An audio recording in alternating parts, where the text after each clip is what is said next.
Hello, my name is Susana Paredes Swap, founder and executive director of an all-volunteer nonprofit called Vanguard Culture that works to advance San Diego's creative industry workforce.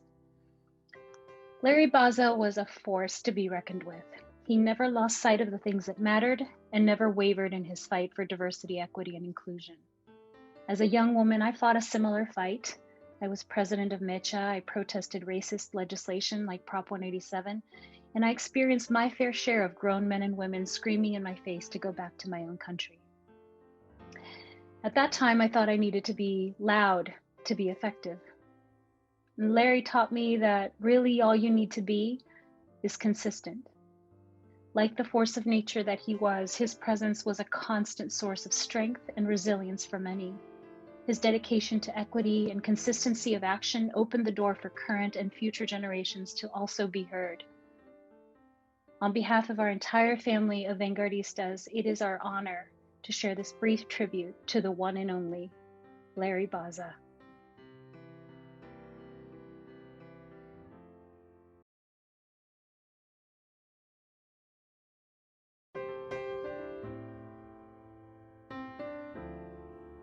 Larry T. Baza was a San Diego native whose Mexican-American and Chamorro Guamanian roots were deeply embedded in the Latino and mixed-race communities of Barrio Logan and Shelltown. Growing up in San Diego during the 1950s and 60s, like all children of color, he was constantly reminded by the world outside of his family and neighborhood that he wasn't white, nor part of the mainstream of San Diego or America. Nevertheless, he was taught by a loving family with a strong work ethic to achieve independence for himself and others like him. As a high school student, Dr. Martin Luther King and the African American fight for civil rights was the catalyst that ignited the fire in him to be part of the struggle for equality for all Americans. Cesar Chavez, someone of his own maternal heritage, in his own state, would then further inspire and motivate Larry, as did Dr. King. That both these men advocated for nonviolent protest, as taught by Gandhi, brought a spiritual perspective to his political development. The African American and Chicano civil rights movements would forever influence his work to be an equal participant in civic life and to work for the fulfillment of the rights guaranteed to all citizens by the United States Constitution.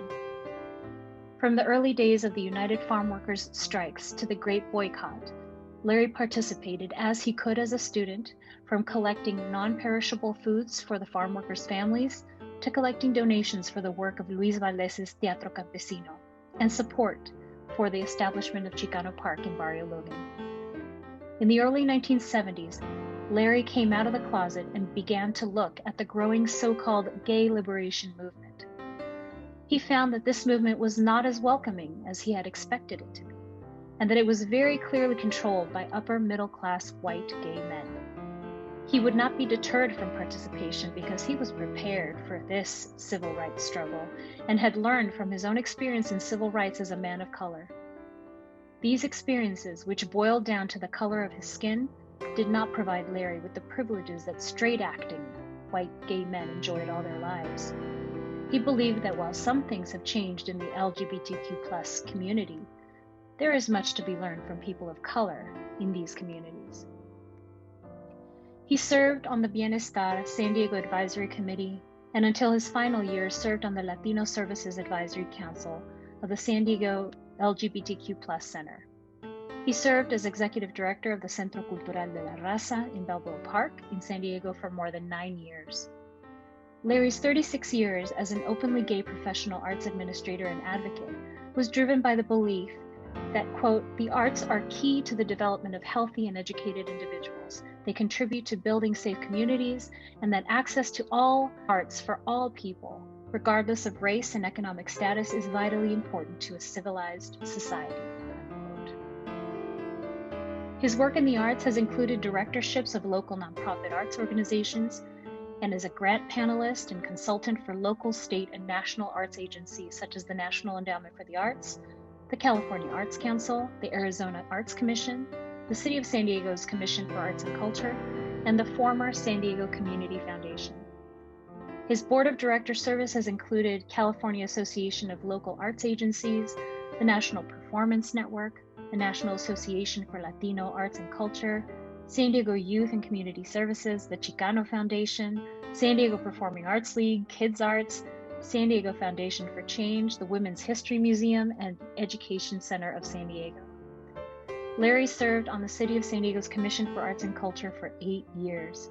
He was a member of the Port of San Diego's Public Art Committee, served as a trustee of the Museum of Us, formerly Museum of Man, and as chair of the California Arts Council. In a continuation of support for San Diego's visual arts community, Larry Baza and his life partner Tom Knoll founded Knoll Baza Fine Art in Little Italy in San Diego. Baza is survived by Tom Knoll, his husband of 37 years, brothers Ronald and Mark Baza, nieces Kimberly Baza Peterson, and Carolyn Baza of Lakeside, Yvette Baza of San Diego, nephew Mark Baza of Fallbrook, and numerous grandnieces and grandnephews. May he rest in power.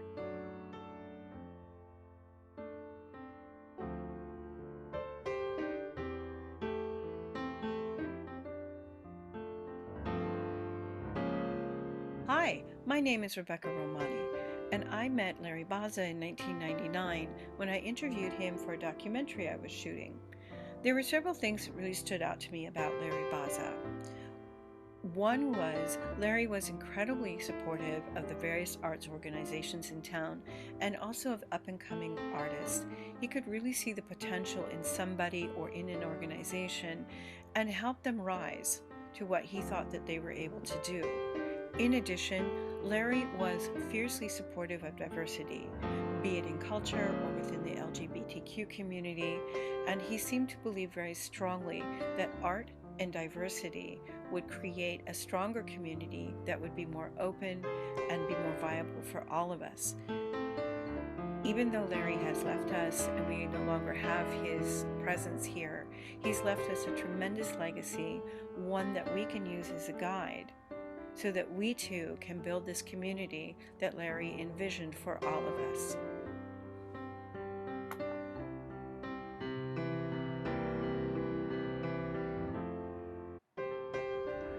Hi everyone, I'm Stephen Whitburn. I'm the San Diego City Council President Pro Tem. I had the good fortune of knowing Larry Baza for over 20 years, and one thing that I want to make sure everybody knows about Larry is that he was a fighter. If somebody wanted to cut funding for the arts or somebody wanted to attack somebody else's civil rights, Larry would get in that fight. Now, it is true, Larry had a big smile and he had a twinkle in his eye and he had that soft voice.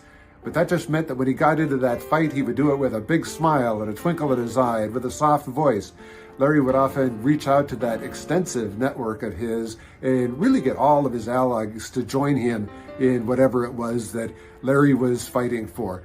He really was the embodiment of the ability to disagree without being disagreeable. Larry Baza, in so many ways, set a great example for all of us. Hi, I'm John Hickman. I'm a co-founder of Fern Street Circus. And I'd say one of the things about Larry Baza is that he had an almost endless supply of skills, and they would be revealed the longer you knew him. And for us, really started around the time that my wife Cindy and I started Fern Street Circus. He helped launch us. The first couple of years he did a huge amount and would always check in. That was a great thing. He helped launch people, and then he moved on and helped launch other people. He had great skill as a picker. That was one of the things. The first couple of years we did a rummage sale on Fern Street, and Larry was so amazing. He knew all the prices. He knew everything about everything that was that we were selling. He was just remarkable. So I miss Larry all the time, and so many of us can claim him as our friend and our mentor. You should know about Larry Baza is that he lived a life that was in itself a work of art. My name's Micah Parsons. I'm the CEO of the Museum of Us, where Larry served as a trustee. Larry taught me that you can be gentle and fierce at the same time. To me, Larry's legacy is that our job is to strive to be better, always. One of my favorite things that Larry used to say was actually how he said them, always with grace and great respect for himself, but also with great respect for others. One thing that people should know about Larry is that he was a decolonizer. through and through. I miss Larry. Thank you. Hi, I'm Bill Virches. I've known Larry for over 50 years, and I worked with him for over 40 years in various capacities. We served on the Public Arts Advisory Council for the County of San Diego. At that time, I saw Larry as a young, energetic artist whose commitment to everyone else except himself was admirable. He always fought for the underdog, and he always knew that art was not out of the box, but inside the box. Inside the box so much that it was inside the heart. Larry's legacy is tremendous. His arc of influence for everyone has been felt throughout the years. I remember Larry making me laugh a lot because he was such a gentle soul. His smile was contagious. His legacy would be left on everyone he touched. I'd never heard him say no. He was such a positive agent for positive change. As a leader of Centro Cultural de la Raza and the California Arts Council, I had the pleasure of seeing him work with all his heart and soul for the good of others. I want you to remember this, that a man can make the difference, and Larry made a difference to all of us, especially me. Lo quiero tanto.